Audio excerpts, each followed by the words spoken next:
All right, today we are breaking down three absolutely fundamental families in organic chemistry: alcohols, phenols, and ethers. Now, I know they might sound a bit like jargon, but you'd be surprised. They're pretty much the invisible architects behind a ton of things you use every single day. So, to get us started, let me ask you a question. What's the link between, say, an antiseptic, a solvent you might find in a workshop, and an early anesthetic? I mean, on the surface, they seem totally different, right? But if you look at the molecular level, they're all built around the exact same really elegant idea. And the answer to that puzzle? It's the hydroxyl group. You'll just see it written as -OH. It's this super simple arrangement, just one oxygen and one hydrogen atom. And this is what we call a functional group. Think of it as the chemically active part of the molecule. It's what gives two of our three families their entire identity. You could even say it's the star player for today's explainer. Okay, so first up, let's meet the biggest and probably most familiar family that has this hydroxyl group, the alcohols.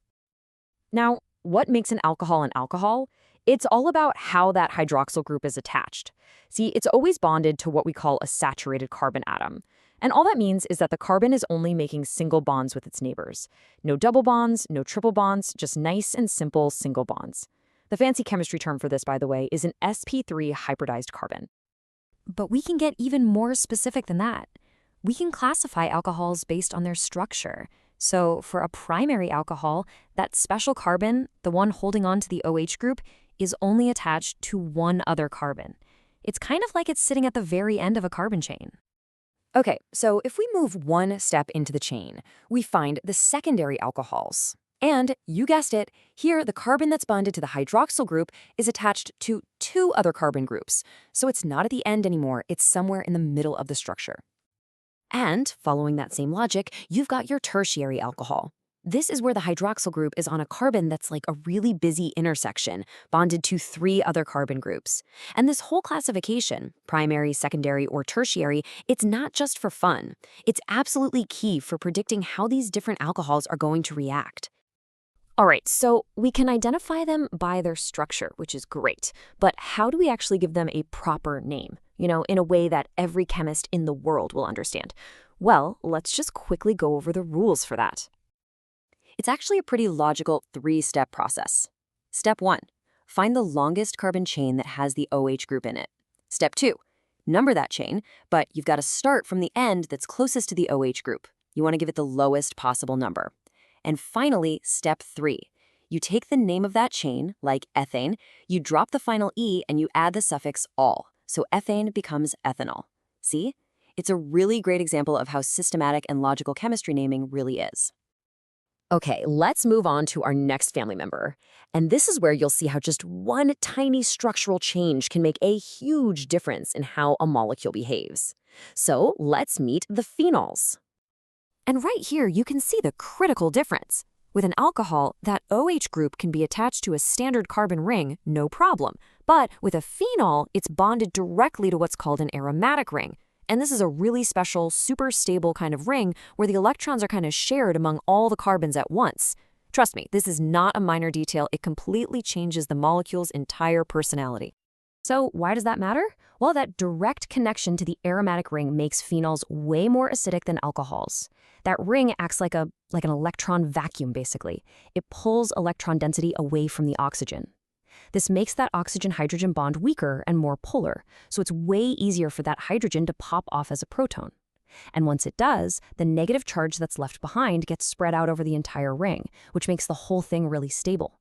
And that property is exactly why phenol itself was one of the first major antiseptics. All right, our final family, the ethers, kind of breaks the rules we've set up so far. It gets rid of the hydroxyl group completely. Instead, it puts that oxygen atom into a totally different role. What defines an ether is this COC linkage. So instead of an oxygen hanging off the side with a hydrogen attached, the oxygen atom is now acting like a stable bridge, connecting two carbon groups. And it's this unique structure that gave early anesthetics, like diethyl ether, their very specific properties. And this bridging structure leads to some really important consequences. For one, ethers are generally pretty unreactive, which is why they're fantastic solvents. And here's another key difference. Unlike alcohols, ether molecules can't form those strong hydrogen bonds with each other. Without that molecular stickiness, they have much, much lower boiling points than an alcohol of a similar size would.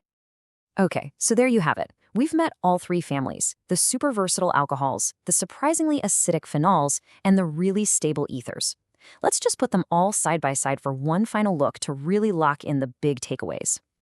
This chart really brings it all home. You've got alcohols with their OH on a standard saturated carbon. Then you have phenols with that same OH group, but this time it's on that special aromatic ring, and that's the secret to their acidity. And finally, ethers. They just rearrange the whole thing to make that stable COC bridge. When you get right down to it, it all comes down to one thing: where you put that single oxygen atom. That one choice defines the structure, the properties, and pretty much the entire job of the molecule. Look, getting a handle on the differences between alcohols, phenols, and ethers is really a cornerstone of organic chemistry. Once you understand this, you start seeing patterns everywhere. You can begin to predict how things will react. And that just opens the door to understanding countless other molecules and all the fascinating reactions that literally build the world we live in.